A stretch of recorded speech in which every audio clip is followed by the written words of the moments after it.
Cats and coffee. Hello, everyone. Been a little while, but it's good to be back. Welcome. It's been a while for us on the CCA channel, but you've been going strong. And I just want to remind everyone, get yourself over to the Touch Not channel. Ray has some fantastic content, some things he's been doing, people he's had on as guests, his cute little grandson, which I really enjoy seeing, and That's Benny. Benny, and we are launching into this season coming up in April. As on both coasts of the United States, we have Highland Games. And I think the same weekend that the Las Vegas Highland Games are happening here, April 13th, around that weekend, I'll Yep, post it here. You have Highland Games, right? You want to talk about your events? sure. Well, the first thing coming up in about 2 weeks is called a Tartan Ball on Tartan Day, April the 5th. The Scots Charitable Society is presenting a tartan ball. It's a wonderful evening of uh, a lovely dinner, dancing, music, and everyone dressed up in their finest Scottish attire. It's going to be fantastic. It's somewhat of a Burns night, but not quite. It's another good excuse to be Scottish and dress up with your friends and go out and have a great dinner. So that's April the 5th in Andover, Massachusetts. And I'll give Cindy the web address. It's scots-charitable.org. And they're a great charity. They help out Scots in the community, people of Scottish descent. And they're very connected to, oddly enough, a topic that I've been working on with the Touchnot channel for the last month or so. Because March is MacIntyre month, Clan MacIntyre is one of our Hatton clans, as you know. The Scots Charitable is connected with a story in New England in the 1600s, where many men came over from Scotland as indentured servants after being captured at the battles of Worcester and Dunbar. I said that backwards. Dunbar was first in 1650, and 51 was Worcester. 404 of them, I think, came to New England eventually on two ships. Three of them were MacIntyre brothers. And once those men got out after 7 years indenturement, them and many others, a group of them got together in Boston, in Massachusetts, and formed the Scots Charitable Society of Boston. Um, they've dropped the of Boston recently, but they helped out the men coming out. You know, they were free now, but they had maybe one shoe and no lunch. They needed help. They helped those guys get a start in life after coming out of their indenturement, and they're still helping people today. Perhaps their house had a fire, other family emergencies, and awful financial stress that people go through. The Scots Charitable helps people with that. I hope all of you who are anywhere near the area are able to go. I love this story. I love what they're doing. You know, originally in the United States, the St. Andrews Societies were created to do exactly this. They're now mostly just social groups. They Right. do charity as well. That's not to say that they don't. But originally, they were put in place to do exactly what this organization is still doing to this day. And it's a wonderful story. And I'm going to link over to the TouchNot channel so you can hear more about this. Ray, excellent work on covering this. Oh, thank you so much. There's three large segments on the channel about the whole, what I call the MacIntyre saga, what happened to them in Scotland and here in New England.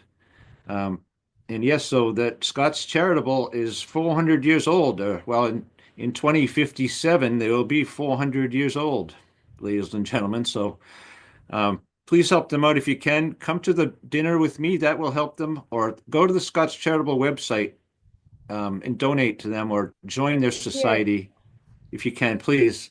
Um, I can't think of a more worthwhile organization as far from a Scottish point of view. I really can't. They're a fantastic group of people. This is Um, wonderful, and I hope actually in the coming, I don't know, months or couple of years, we can go back and cover at some point um, the Revolutionary War here in the United States, because I think many people would be very surprised, or maybe you know already about this, and you wouldn't be very surprised, how many Scots and how many of the Clan Hattan, mhm. with descent from Clan Hattan, were involved in the Revolutionary War. And indeed, right about half of the signers of the Declaration of Independence here in the United States were Scottish, and we do have some direct ties to the Clan Chattan Association. So all of this, I think, would be worthwhile to cover at some point when we get the opportunity. And it'll be of interest to, I think, especially people here in the States. We always like to say, the Scots weren't able to, in the end, win and gain their own independence Mhm. after the Battle of Culloden and everything that happened to them. But Right. people, even before Culloden, started immigrating to the United States. And here's a good example of these people who came over before that period of time. But a lot of Scots came to the United States, and we like to say they came here and were able to declare their independence and thrive here in the US. And so these are worthwhile stories, and thank you for covering them. Oh, yes. And please stay with the Touchdown channel because actually tomorrow I'm going to have a conversation with Scott McKenzie. He's the president of Scots Charitable Society. And one of the things he likes to talk about is some of the men on the Lexington Green that day on April the 18th, which is coming up very soon, the reenactment here in Massachusetts, were Scots Charitable Society members, members of that organization. They were on that green that day, defending their new home against the people that sent them here, which is kind of a funny paradox there, but that's what they did. It's a lot of proud history over here, Cindy. We're going to stay tuned so we can follow along, and I know you do a fantastic job covering it, Ray. And then also, speaking of Tartan Day, maybe next week we can talk a little bit Yeah. about coverage of Tartan Day. It's perhaps the largest, some of the largest uh, celebrations in New York City. I've been to Yes. New York for this. It's really quite spectacular. The big parade that they do. I'll put some pictures here. I was able Yeah. to meet Brian Cox a few years back there. Oh, He yeah. was the master of ceremonies. Right. People don't know he is of Scottish descent and very proud of his Scottish heritage as Right. well. And so that celebration's coming up, and we'll put some coverage here for you and talk a little bit more about Tartan Day. That was actually helped to be started, the very first one, by Sir Sean Connery. That's right. So, and with that, let's go ahead and talk a little bit about the MacIntyres of Badenoch. Those are Yes. the 12 um, clans, principal clans in Clan Chattan Association. And it's one that I don't know much about. I did not participate in the coverage of this clan last year. So a lot of this is new stuff for me, Ray. I'm going to go ahead and link to what you did last year Oh, because you did good. a brilliant job of it. Thank Uh, you. We'll talk a little bit about that. And then I just want to let people know here on this channel that I'll go ahead and post the schedule this year of the clans for the coverage because Yep. Ray, coming up in April. It's Clan McQueen. Last night, Benny and I were at Dairy Queen for an ice cream, and we made a little thing. If you watch this, you can answer it then. Go to that video and answer it in the comments. I asked what people to guess what was for April. Oh, So how fun. if we can, I'd like to actually go back to the New England story of the MacIntyres that I've been working on. That started at a place called Dunbar in Scotland, and it was a battle in 1650. Now, there's three segments on the Touchdown channel about this, so I'll try to detail a little bit as much as I can. But it was a very, very complicated political and religious time in Scotland, England, and Ireland. Very confusing time that way. There was, five or six different religions. Lots of Protestant religions had started to come forward and break off on their own little sections and such. Um, King Henry VIII had taken Catholicism and left that Anglican church, the Church of England. So that was in the mix as well. A lot of fighting, a lot of bad feelings about why aren't you using my religion? And this is just how that whole era went down. This battle was about that. They were three MacIntyres were at the battle on the Scottish side, what's called the Covenanters. They signed a covenant to protect their Presbyterian religion from the Anglican Church encroachment on it, which was being done politically. It was a law being passed about it by King Charles I. So they fought this battle. Three MacIntyre brothers were captured there. Actually, could be cousins. There's a little controversy there, but three MacIntyre clansmen were captured. They were marched down to Durham Cathedral in England, and from there, that was a terrible ordeal for them. A lot of the men died. From there, they were taken by ship uh, around the coast of England, I believe. I'm not going to remember where they left England from, but they were sold into indenturement here in the United States. Of course, and then it was an English colony in New England. They were sent here for 7 years apiece. Someone paid to have them come and work on their mills, wood lumber mills, and iron foundries in New England. That was their home for 7 years. These MacIntyres. One of them, they lost contact with him in history and records. The other two still have, there's thousands of MacIntyre descendants now from two of them, Micum and Philip, I believe, or Robert, one of those two. The families are still here in the United States. So that's a very proud history that we have here. And like I've already said, this is all tied in with the Scots Charitable Society. Those indentured men might have been free then, but like I said, they had no life to go to. They're not going to be going back to Scotland with no money, certainly. So they needed a start, and that's what this charitable society keeps that story alive even until today. Um, so there's three good segments. I'd like to call them good on the touch knot about that.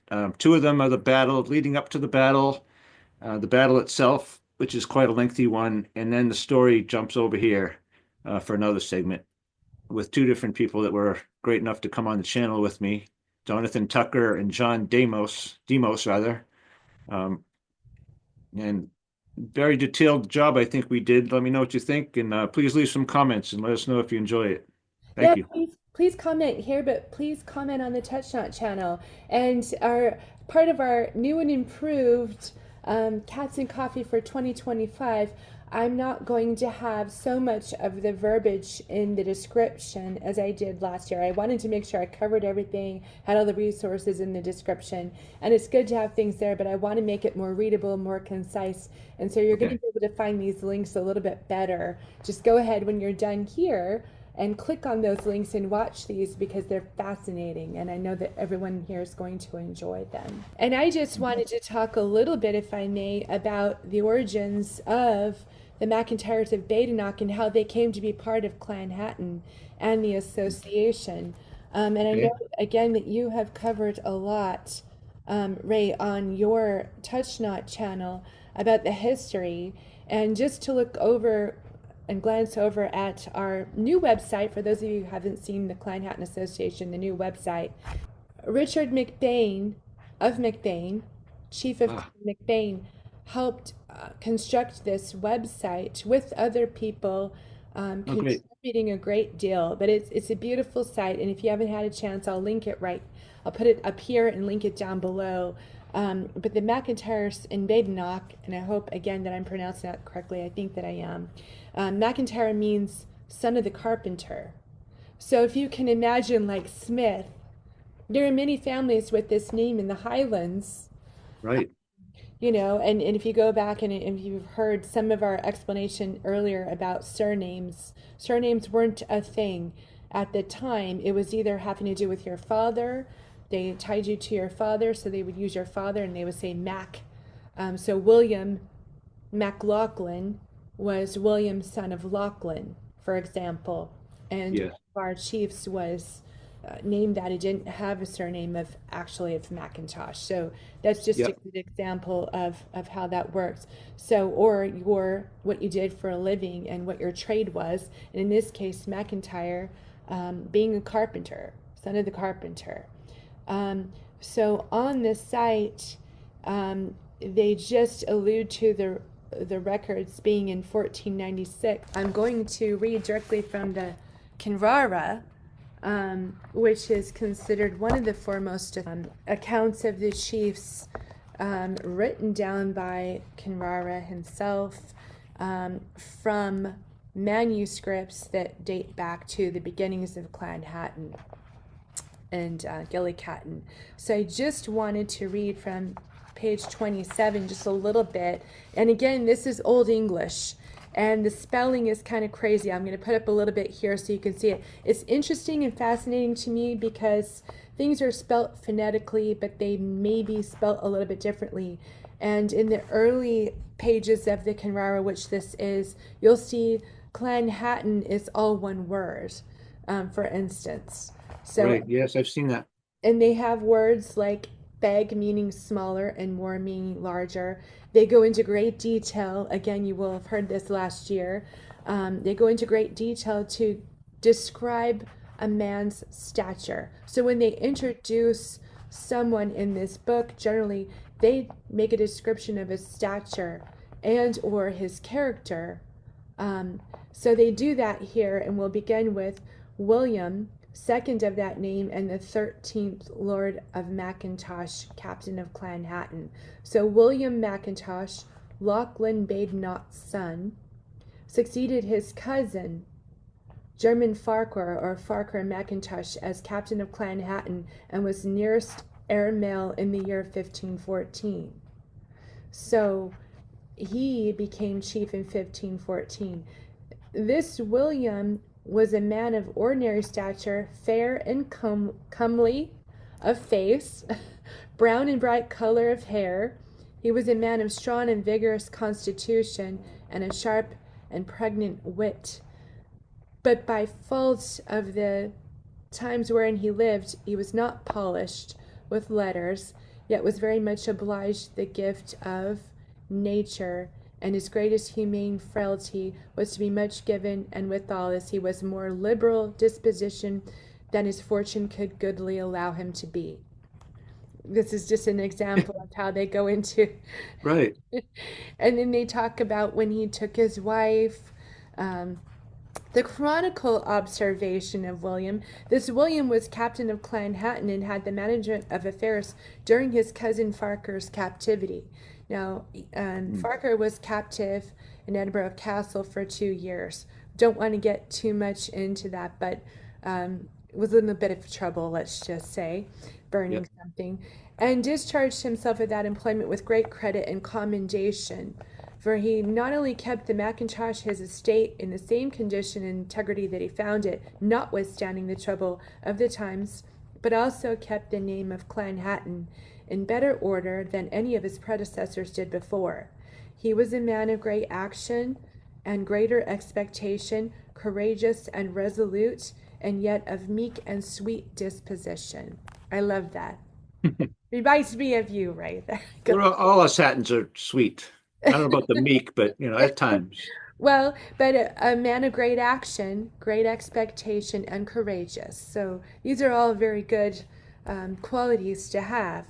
But I guess so. yes, so Any wildcat would be proud to be known as those. yes. So immediately after Farquhar's captivity and with William's intermission with the estate, several parties of Clan Cameron, so while he was keeping the estate for Farquhar during his captivity, the Clan Camerons of Loch Carbour, and we know some of the story to that. We won't go through Right. all of that here. Um, some of the Clan Cameron of Loch Carbour, Appin, and Rannoch, without any regard to the strict bond of manrent that was given by his predecessor, the chief of Clan Cameron, Evan McAllen. Um, Evan McAllen and the chief Farquhar, who's now locked up in the castle, kind of came together and made a deal for rent and for men in times of need. And it was a little bit of a truce during the time of the Clan Cameron feud with the MacIntyres. So there was a little bit of a truce between these two men. However, Really. Evan kind of disappeared, went away, and then our chief Farquhar was imprisoned, and so William, his cousin, was in charge of the MacIntyre lands and Clan Hatton and kept everything for Farquhar during his imprisonment. But while he did this, several parties of Clan Cameron of Loch Carbour, Appin, and Rannoch, to get back to the story, came and did a raid on the MacIntyre land.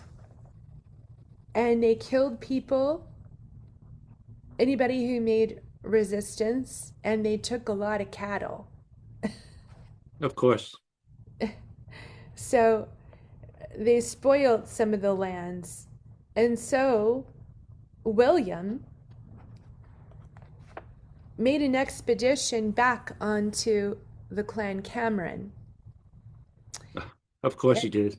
went into Rannoch, um, and where Clan Cameron was in Loch Harbor,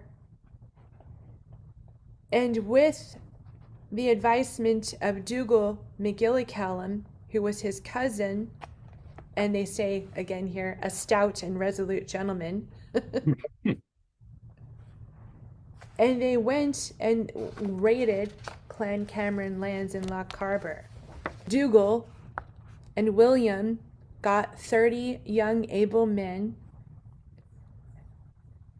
and went after the Clan Cameron. But they took spoils, as it says here in the Kinrara, and in the name of Clan Chattan took their cattle back. They also killed people who resisted. So there was a back and forth with the raiding, back and forth with William. And Farquhar gets out of prison. Farquhar dies. He doesn't last very long. And then William becomes chief because Farquhar didn't have an heir. William eventually gets murdered in his bed at night in his home by 13 of the Clan Cameron.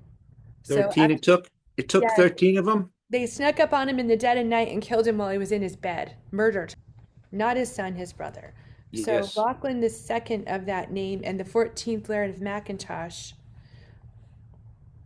upon report of the fact, he commanded, after his brother gets killed, Dougal McGillicallum, the before mentioned, and Yes. his own son Farquhar with a party of 20 able men to follow the murderers of his brother, whose progress, they being universally hated, was soon made known to the pursuers.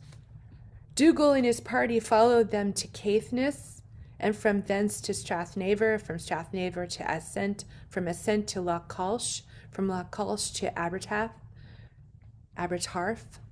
from thence to Strathspey, from Strathspey to Strathstee, and from thence to Glenesk, where the murderers, being weary of running through all these lands and being on the run, would travel and toil, and unexpectedly surprised, they are all 13 of them seized upon and slain upon the place of their hands brought to the forementioned Lachlan. So Dougal slayed them all. Lachlan's son Farquhar was with him in this party of 30. They caught up to them. They killed them. So they brought the hands back 26 hands, Cindy, in a box. to Lachlan. I Big guess it box was of easier. hands. I guess it was easier to ride with just hands rather than full bodies I'm all the thinking way that, back. yeah. You know, Throw they them on a did. cattle. You got plenty of cattle. Throw it on one of those stolen cattle. It was this long trek all the way back. And, they went through all these lands to hunt them down and get them. So they brought their hands back to the murderer's brother, Lachlan, to be Right. disposed of at his pleasure. And he affixed them around in public places to terrorize the other malefactors. In other words, so that the other people from these clans, Clan Cameron, and the other people involved would see them and Right. and know that the innocent blood was avenged, and hopefully it was a deterrent, and it was a means to punish publicly the murderers of William MacIntyres, Right. who Let's then give Farquhar a hand. this give Farquhar a hand. But it was The with two. William in his expedition after he initially was raided by the Clan Cameron. He went back into the Loch Harbor lands to Rannoch and Appin and to raid back and get the cattle back. This is considered justice back in these times. The correct response, yes. And not to be considered a crime, perhaps, by some. And in 1516, when he did this, during this expedition, William took the Baird MacIntyre, Oh, of okay. whom the MacIntyres and Badenoch are descended, under his protection. this MacIntyre was a notable rhymer. And it Mm, was he that composed the excellent Irish epitaph called The Joint Commendation of Farquhar McConchie and William McLaughlin, Badenoch, Lairds of MacIntosh. If I can find more on that, I'll post it here. But isn't that wonderful? So yes, he was a rhymer, and he was famous for having composed that excellent Irish epitaph. yes. It's so wonderful, Cindy. Thank you for that. To have, I knew that little factoid, you might say, that William uh, returned with the Bard of MacIntyre to the Clan Hatton in Badenoch, but I did not know the entire context surrounding it all, which you just detailed very nicely. Thank you. That was great. Thank you for being so polite. It was rather a roundabout way. I felt like I had to give the preface of how the MacIntyres in Badenoch were picked up by Clan Hatton, Right. when it was, Of course. and who it was, and this is the first of the MacIntyres of Badenoch and Clan Hatton. And it's an interesting story that surrounds, what was going on at the time with William, Right. the Lord Macintosh, captain of Clan Hatton, and the ongoing feud with the Clan Camerons and the cattle raiding going back and forth, and that they Right. were able to pick up the MacIntyres. I must say that if you want to take some wealth home, maybe the best kind is is the kind that walks. Can It walk might be itself. tough to, yeah, if you want to drag boxes and barrels of wealth or whatever with you, that's tough. But if you can take the wealth that walks in front of you with just a stick in your hand, that's a bargain. We have members of Clan Hatton Association with the name MacIntyre. And so Mm, if you are a MacIntyre, if you know any MacIntyres, please join us. Now I know specifically this was a group called the MacIntyres in Badenoch, and yes, MacIntyre being son of the carpenter, it's going to be a lot like the Smith name. It's a fascinating story. We appreciate the MacIntyres, and we appreciate that they're part of Clan Hatton. So post below if you're a MacIntyre. If you know a MacIntyre, join us, come along with us. It is time to renew your membership. It's renewal time. I'll that's put the true. link here for that. Check out the new site. It's beautiful. I will list here to give them some credit with the Clan Hatton Association. So we're very grateful for that. Yes, yeah, that's right. MacIntyres are the same as a few clans that are within Hatton. MacLean is another one that the balance of MacLeans did not join Hatton, but some did, and there's three or four stories like this within our 12 clans. Usually, as with the MacLeans of Doc Garrick, um, it was for protection. They ended Mhm. up in the Highlands, brutal times in the Highlands where you needed protection and you needed to band together. They did so and gained the protection of what was perhaps the largest clan. More about this particular area of the Kinrara. Clan Hatton was able to get together for a certain military function, and they were Mhm. able to get together 1,800 fighting men of Clan Hatton. Wow. So, in rather short order. So, at this time, in the Highlands and Sure. the Clan Hatton Confederation, it was a confederation at that time. It was a very large group, I think the largest. We came in numbers. We're so grateful to all of you joining us here today. I'm happy to be back on this channel, and I'm really more happy to be back here with you, Ray. It's such a great pleasure and honor to be here with you and to be doing Cats and Coffee. And next week, we're going to do more on Tartan Day and Yes. covering more of the events and the event that you're going to participate in. We'll continue to promote that here. We hope you can attend some type of Tartan Day event, but please, Yes. please plan to do something, whether you've done what I've done and I've just put on a sash, hold up a flag, anything you've got of Clan Hatton or your individual clan. If you're going to attend an event, take a photo, because we're going to Right. really love to see photos of you and share with each other. We would like to share what all of you are doing and see what you're doing and be more of a community here. So plan to do it. That's right. Um, that's right, Cindy. Everyone's coming together here on the Touch Knot and the Clan Chattan Association channels. It's working out very well. According to me anyway, I'm having fun doing it, and it's been great to be here with you today. We've been apart for a little while, and it feels great to be back. Yes, Back at Cats and Coffee. I've had other things, unfortunately, but we're back. So it's great. Happy Cats and Coffee, everyone. We see you here next week. Thanks, Ray, for all that you do. And we're about to launch into what we call the season of Highland Right. Games. And so it's very exciting. Take a look at the calendar, and we'll post also that. And Hmm. plan to join us. Please plan to join us. We would love to see you. And bye for now. We'll see you next week. All right. Touch Knot, everyone. Thank you for being with us. Touch not.